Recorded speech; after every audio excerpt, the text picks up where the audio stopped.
Halo guys, welcome back again to my channel. Bersama saya Hansen di sini, dan seperti biasanya setiap harinya saya akan buatkan video seputar cryptocurrency. So, bagi kalian yang tertarik seputar cryptocurrency, boleh aja langsung bantu saya like dan juga subscribe. Jangan lupa juga untuk hidupkan lonceng notifikasinya supaya kalian gak ketinggalan update terbaru seputar cryptocurrency. Oke, pada hari ini guys, kembali kita akan bahas seputaran Bitcoin, dan seperti biasa kita bakal mulai dari CoinMarketCap terlebih dahulu.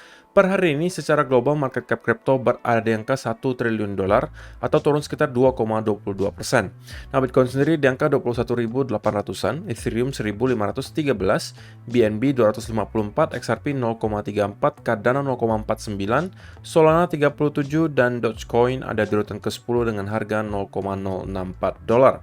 So, per hari ini kita melihat market rata-rata dalam keadaan merah, walaupun penurunannya itu nggak terlalu signifikan, hanya sekitaran 0, sekian persen. So, itulah outlook sementara dari beberapa top coin yang ada. Sekarang kita masuk dulu ke beberapa berita dan data terbaru hari ini.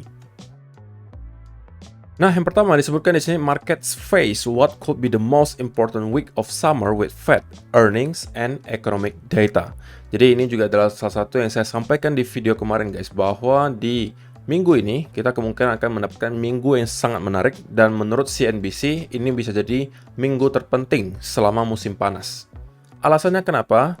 Ada beberapa guys. Pertama, tentunya kita berada di pertengahan earning seasons, alias banyak sekali perusahaan-perusahaan besar yang bakalan rilis laporan keuangan kuartal 2-nya, dan di minggu ini banyak sekali perusahaan besar yang bakalan rilis. Dan kita bakalan cek apa-apa saja. Nah, selain itu juga kita akan kedatangan GDP report. Oke, atau data GDP dari Amerika Serikat. Jadi di tanggal 28 Juli itu bakalan volatil banget kemungkinan market. Kenapa? Karena di tanggal 28 Juli, jam 1 ini hari kita akan melihat Fed interest rate decision atau keputusan suku bunga dari The Fed. Lalu malamnya jam 19.30 malam kita akan melihat data GDP dari Amerika Serikat. Menariknya, forecast-nya atau prediksinya itu masih positif 0,4% guys. Oke, tapi kalau misalnya ternyata actualnya atau keluarnya itu minus, itu berarti fix secara teknikal Amerika berada dalam resesi. Tapi kalau ternyata positif, ya berarti tidak. Kita bakalan lihat, karena banyak sekali ekonom dan analis yang beranggapan kemungkinan besar kita sudah berada di, atau Amerika Serikat sudah berada di resesi. Dan itu akan kita buktikan nanti dari data GDP-nya. Jadi selain ada Fed interest rate decision, ada data GDP, ada juga perusahaan besar yang bakalan rilis di tanggal 28 Juli. Jadi 28 Juli itu bakalan jadi hari yang sangat menarik menurut saya. Jadi kita bakalan cek, ini adalah perusahaan-perusahaan besar yang bakalan rilis laporan keuangannya di minggu ini. Dari tanggal 25 Juli kita ada kedatangan Philip gitu ya, beberapa perusahaan yang mungkin bisa kalian kenali, NXP. Kemudian 26 Juli itu ada Microsoft, ada Coca-Cola, ada Visa, ada UPS. Jadi dari besok aja udah banyak ya perusahaan-perusahaan besar yang bakal rilis laporan keuangannya. 27 Meta, Qualcomm, Shopify, Ford itu bakalan rilis juga. Tanggal 28-nya guys, kalian bisa lihat. Akan ada Apple dan Amazon, Pfizer. Jadi ini adalah perusahaan-perusahaan paling besar, Intel juga, Roku. Jadi tanggal 27-28 itu bakal menarik banget sih guys. Dan kita bakalan lihat apa yang akan terjadi ke market. Tentunya untuk kalian yang traders harus super aware, super hati-hati dengan adanya hal-hal semacam ini. Karena ini bisa menciptakan semacam pergerakan yang zigzag gitu guys. Oke, jadi kalau kalian misalnya mau trading, usahakan yang selalu disiplin dengan risk management kalian. Selain itu juga kalian bisa lihat lagi ada beberapa yang lain di tanggal 29 dan tanggal 1 Juli nanti. Ada Imperial, ada P&G, AstraZeneca. Kemudian kalau kalian lihat di tanggal 1 Juli, ya di sini mungkin tidak banyak yang kita kenali. Kemudian baru tanggal 2 Juli lagi, 2 Agustus nanti, itu ada AMD, PayPal, dan lain sebagainya. Oke, jadi inilah kenapa di minggu ini kita bakalan melihat dan bisa jadi menjadi minggu terpenting di musim panas menurut si CNBC tadi gitu ya. Jadi ini adalah highlight utamanya untuk hari ini. Jadi selama beberapa hari ke depan kita harusnya bakalan disuguhkan tontonan yang menarik di market gitu ya. Nah, yang berikutnya ini sedikit ke data on-chain yang disampaikan oleh Plancy.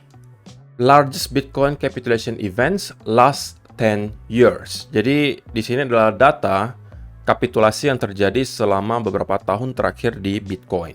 Ya tentunya bukan menjadi rahasia lagi ya bahwa setiap kali kita memasuki bear market, sebelum kita benar-benar di bottomnya, kita pasti akan melihat fase kapitulasi dulu terjadi guys. Oke, terakhir kali fase kapitulasi besar-besaran terjadi itu adalah di tahun 2020, di pertengahan tahun 2020 gitu ya, yang disebabkan oleh Black Swan event COVID-19. Sebelumnya, kalau kalian lihat kita mencapai bottom bear market di tahun 2019, ini juga terjadi fase kapitulasi besar-besaran, dan juga sebelumnya di awal tahun 2018. Sebelumnya juga sama, kita pernah beberapa kali mendapatkan fase kapitulasi yang cukup besar sebelum pada akhirnya kita mencapai bottom dan mulai lagi cycle berikutnya ke atas. Oke, dan untuk kali ini sebenarnya udah berminggu-minggu yang lalu ya, kita melihat ini adalah fase kapitulasi terbesar sepanjang sejarah Bitcoin.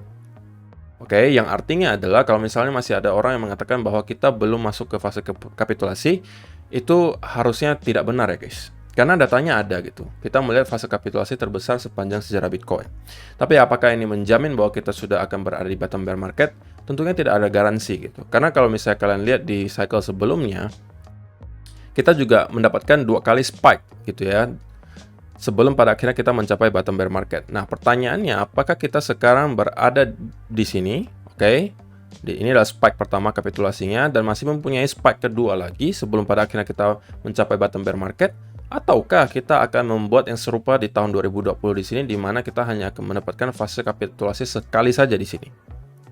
Itu pertanyaannya mungkin baru bisa kita jawab ketika nanti kita sudah berada di cycle berikutnya. Tapi ya, bagaimana menurut kalian guys?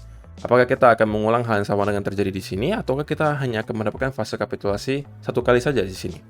Silakan kalian kasih komentar kalian di kolom komentar di bawah.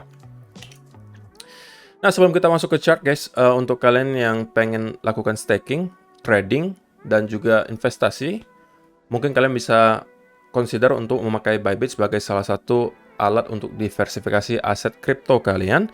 Karena dengan mendaftar di Bybit, kalian bisa memanfaatkan banyak sekali fitur yang mereka tawarkan. Ada seperti copy trading, kemudian kalian bisa juga ikutan launch pool, kalian bisa ikutan launchpad, kalian juga bisa staking, dan lain sebagainya. Dan saya udah sering sampaikan juga, Bybit adalah salah satu exchange yang saya pakai untuk trading karena chartnya sangat stabil. Jadi kalau kalian pengen trading futures, Bybit adalah salah satu pilihan yang cukup baik menurut saya. Dan kebetulan mereka lagi adakan event yang cukup besar dengan sign up atau mendaftar dengan menggunakan link yang saya sediakan di kolom description box di bawah. Kalian akan mendapatkan potensial reward hingga 4.000-an dolar. So, jangan sampai ketinggalan. Kalau misalnya kalian belum punya account-nya, kalian bisa klik dan mendaftar dengan link yang ada di kolom description box di bawah. Oke? So, itu adalah beberapa data dan berita hari ini yang pengen saya sampaikan untuk kalian. Sekarang kita masuk dulu ke chartnya Bitcoin. Dan kita bakalan mulai dari weekly chart terlebih dahulu. So, kita bakalan cek apa yang sedang terjadi di weekly chart. Berita buruknya adalah kita kembali mendapatkan rejection dari 200 week moving average dan kita tidak mampu untuk reclaim di atas 200 week moving average. Jadi di sini kita bisa melihat adalah bahwa 200 week moving average sudah 3 kali guys bertindak sebagai area resistance, dan saya sudah sampaikan ini di beberapa video yang lalu bahwa semakin lama kita berada di bawah 200 week moving average dan semakin banyak retest yang terjadi di sini, maka chance-nya semakin besar adalah bahwa kita akan mendapatkan drop berikutnya ke bawah. Oke, itulah kenapa saya sebenarnya pengennya secepat mungkin Bitcoin itu mampu reclaim di atas 200 week moving average ini guys. Oke, jadi secara weekly sebenarnya tidak terlihat terlalu baik untuk minggu ini. Ya mudah-mudahan gitu ya, nanti ada data-data perusahaan US yang merilis laporan keuangannya dan juga data-data ekonomi di Amerika Serikat seperti GDP dan juga interest rate decision yang bisa mendorong sentimen kembali ke arah positif. Oke, jadi itu adalah dari segi weekly chart. Nah, kalau misalnya kita melihat di time frame yang kecil di 1 hour chart misalnya, ya kita cek di yang ini guys. Oke, ini dia. Nah, di 1 hour chart kita zoom in sedikit untuk ngelihat pergerakan lebih detailnya sebenarnya apa yang terjadi kemarin. Kalau misalnya kalian ada nonton video saya semalam, harusnya kalian sudah tahu ya outlook saya untuk Bitcoin seperti apa. Saya kemarin sudah sampaikan ketika kita berada di sini adalah bahwa key level di 1 hour chartnya adalah area yang saya highlight di sini, yang sebelumnya menjadi area support dan resistance. Nah, ketika kita mampu reclaim di atas area tersebut dan konsolidasi, maka tidak ada alasan lagi bagi Bitcoin untuk tidak kembali retest ke upper trend line-nya. Dan itu persis terjadi ya guys, kita breakout, reclaim lagi area key level ini dan konsolidasi di atas area tersebut. Kalau kalian jeli, harusnya kalian kalau scalping masih dapat lah ini ya, sampai nyentuh ke upper trend line-nya di sini. Oke, setelah itu kalau kalian lihat, kita kembali mendapatkan rejection yang sangat besar di sini. Oke, kemudian kita juga membentuk semacam ascending channel dan kita breakdown dari channel tersebut. Dan pada akhirnya kita menuju ke area yang sudah saya tunggu-tunggu sekarang guys. Di sekitaran area yang saya highlight di sini 21.800-an sampai 21.300-an. Lalu kapan saya akan masuk? Pertanyaannya seperti itu kan. Nah, kalau untuk masuknya saya akan zoom in ke 15-minute chart. Saya pengen ngelihat yang dilakukan oleh Bitcoin adalah sekarang slowing down, oke, alias selling pressure-nya sudah memudar dengan beberapa pattern yang bisa kita lihat gitu ya. Sebelumnya kalau kalian perhatikan di sini, ini ada pattern ending diagonal. Oke. Kalau yang sebelumnya lagi, kalau kalian lihat di sini ada pattern falling wedge. Gitu kan? Nah, saya pengen melihat ada pattern-pattern semacam ini muncul gitu. Oke, kalau tidak yang seperti ini, ya mungkin bisa seperti double bottom, oke, atau triple bottom, atau inverse head and shoulder, yang manapun, yang menunjukkan ke saya bahwa bearish momentumnya sudah mulai melemah, oke, kemudian saya mendapatkan ada konfirmasi juga dari segi patternnya. Selain itu juga, saya pengen ngelihat adanya bearish bullish divergence mulai tercipta. Seperti yang juga terjadi di sini, kalau kalian perhatikan kita terus membentuk lower low di sini. Tapi ini sudah jelas banget kita melihat bearish momentumnya melemah. Ini ada 3 konfirmasi guys. Oke, dari segi price action-nya kita melihat penurunannya tidak lagi terlalu signifikan di sekitaran area di sini. Kedua, kita juga menciptakan pattern ending diagonal. Kita juga mendapatkan ada bullish divergence di sini. Oke, kalau kita lihat perbesar di sini, kita membentuk lower low, lower low, lower low, tapi di indikator kita membuat higher low, higher low, higher low. Oke. Pergerakan yang naik sebelumnya sama juga. Di sini kita kan ada 3 konfirmasi gitu ya. Kita melihat penurunannya juga tidak lagi terlalu signifikan. Selain itu kita mendapatkan konfirmasi dari pattern ada falling wedge juga. Selain itu juga kalau kalian lihat di sini ada bullish divergence tercipta.